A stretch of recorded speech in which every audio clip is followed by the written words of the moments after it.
When Sammy was born, we learned about the Costa factor, which is about $1 per unit, and treatment for hemophilia is an IV injection of factor VIII.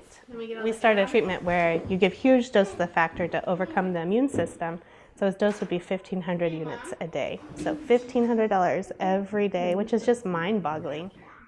We didn't have health insurance through my employer when Sammy was born, so I was planning to take 6 months off after having the new baby, and instead I got 12 weeks and ended up going back to work so that I could get better health insurance for our family. We were staying in the NICU. I was starting job searching and looking at health benefits at different hospitals, and that's not where your brain should be when you have a 4-day-old.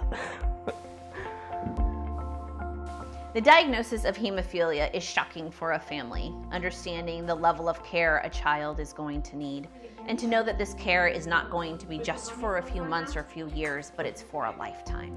A grown individual with hemophilia, if they're about average size, is going to cost anywhere from $350,000 to $1 million per year to cover their care.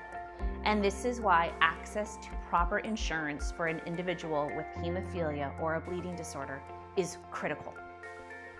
I was able to just go back to per diem in January when we were able to buy a healthcare plan on Washington's Healthcare Exchange. We do have to figure out health insurance every year. We weigh our options to see what's available and make sure Sammy will be able to access the care that he needs.